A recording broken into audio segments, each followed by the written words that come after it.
I'm Alex. Welcome to Be Brilliant. Do you like making things? Maybe you've wondered how technology works, how kids like us can help the environment, or how we can make the world around us a better place. Well, together, with my fellow makers, we're going to ask questions, create technology, and help find solutions to real problems that can change our world. Good morning, BB, and good morning, Mr. Lingley. Good morning, Alex. Hi, makers. Good morning, BB. How's it going? It's going great, Mr. Lingley. Stop, BB! Well, today's code word is clean water. That's correct, Alex. Here's a question for Mr. Lingley from Covehead PEI. Jonathan asks, where does the water come from? Well, Jonathan, that's a really great question. As we know, we see water just about everywhere. Canada is really fortunate to have a great body of lakes and rivers and streams, and we're surrounded by ocean. If we're talking about water that falls from the sky, it's really down to our water cycle, and I think we're going to learn a little bit more about that today. Thanks, Mr. Lingley. To help make our world a better place, the United Nations has created 17 Sustainable Development Goals. In this episode, we'll explore goal number 6, clean water. Water is essential to life, and making sure we properly manage and respect our water resources will keep all plants, animals, and people healthy. Say, BB! Yes, Alex? You might not be the biggest fan of water, but we humans sure are. Let's see how we can save water by collecting rain for our gardens.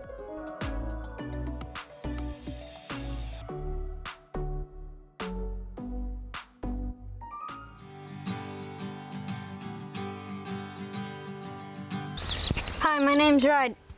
Welcome to Mass Green. Did you know that Atlantic Canada gets 125 centimeters of rain a year? Wait, that sounds like a lot, because most people just use city water for their plants and gardens. True, but city water has chlorine in it to kill the germs. But well water is better for the gardens because it has natural minerals from the soil. Oh, that reminds me. Let's go ask my dad about his rainwater collection thing. Yeah, that's a great idea. Let's go. Come on. Sure. Hey, Dad, can you come and help us show them the water collection system for our garden? Sure. So this is part of our rainwater collection system. We've got 3 of these 1,000-liter tanks. I put these gutters on this metal roof. So we've got 2 right here. They're unplugged, right, or that one's unplugged anyway because they're full. It just brims over and kind of drips down. And I've got another one over there that's on the metal roof. And then we have 1 gravity feed tank. And I'll go show you that. So this is an old, it's called a Zactic, and it used to carry dead fish. So that's fine for food. But when it's time to water the garden, I turn these little valves to open, and I have to drain it every winter so they don't bust from the ice. And then, yeah, I'll go down and show you the garden next. What we need to water today. It's been so dry already. This is the other end of the gravity feed, and there it goes. I just go like this.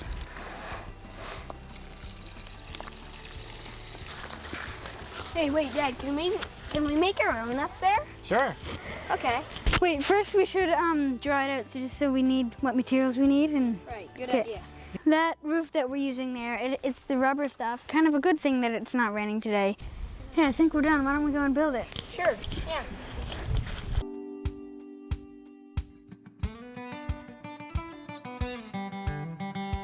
There. You grab the hose, I'll grab the rock. Okay. Now just put the hose in and put the rock on it. So now it stays in.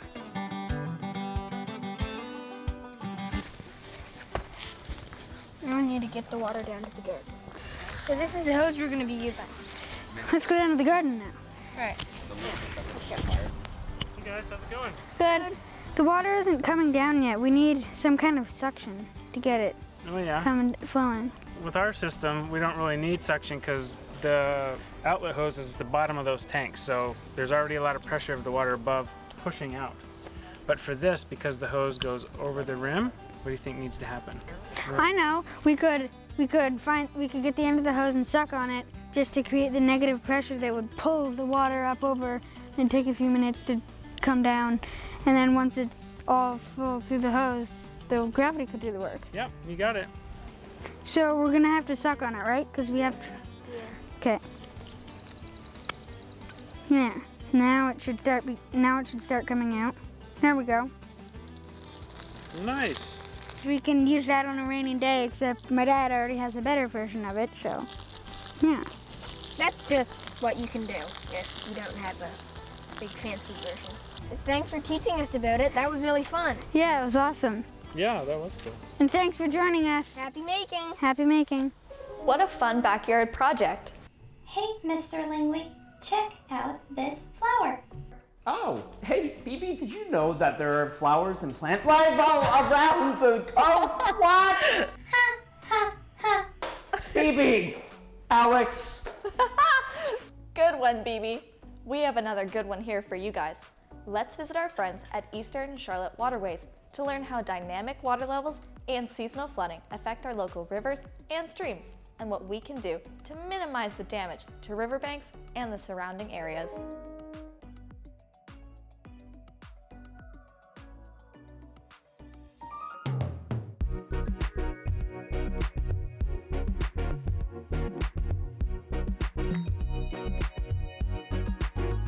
Hi, I'm Bronte. Do you like exploring rivers and streams? Have you ever wondered where they come from or what role they play in giving us the water we drink? I'm here at the Waterfront Trail in St. Stephen, New Brunswick, here to meet Lee.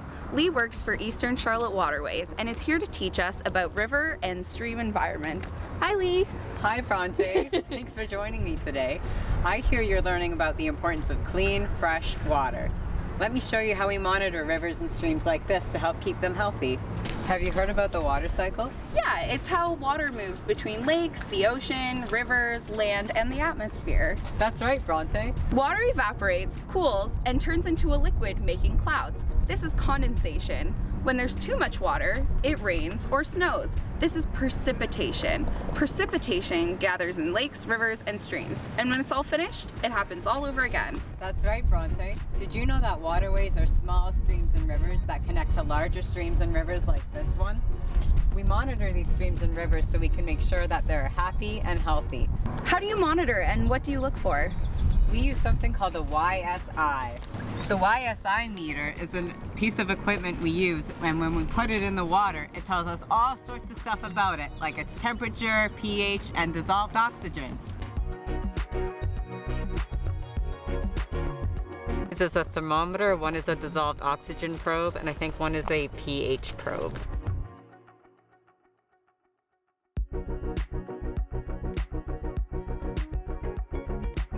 It must be fun working with and in our waterways.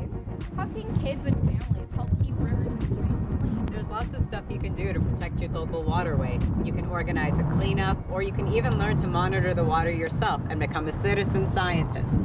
Most importantly, if you simply spend time by the water and explore and learn to listen to our plants and animal friends that live there, they can teach you quite a lot. It's been wonderful working with you today, Bronte. Thanks, Lee. Hey, if you want to learn more about waterways, you can visit the Eastern Charlotte Waterways website. And remember, we can all do our part to help keep rivers and streams healthy. Happy exploring! Bye!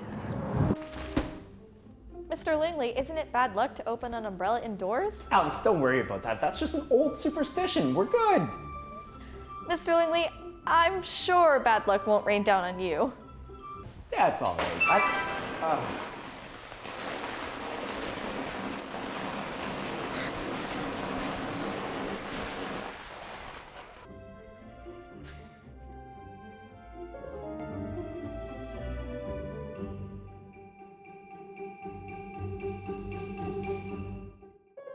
Hi, I'm Megan. And I'm Caitlin. Earlier we learned how kids can make their own water catchment system. Now let's use the b.Board to create a sensor that will automatically water the plants. After we code the microbit, we put it into the b.Board, and then we attach our alligator clips to the pins. We're using nails to measure the conductivity of the soil.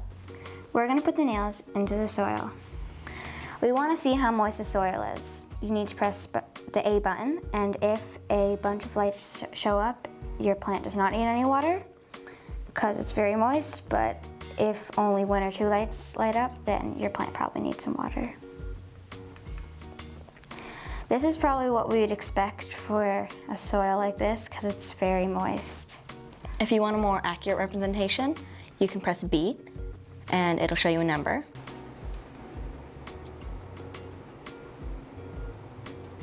Now we're switching over to the dry soil. Again, we need to press the A button to get a reading. There's not many lights on the microbit this time, so this plant definitely needs more water. Now we're going to press B again to see a more accurate reading.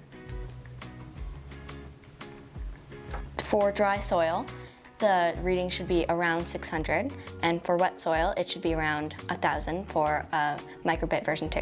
This is a lot of fun. Now you try. Happy making! Bye! Goodbye, Mr. Lingley. No, goodbye, Alex. Hey, Alex, stay brilliant.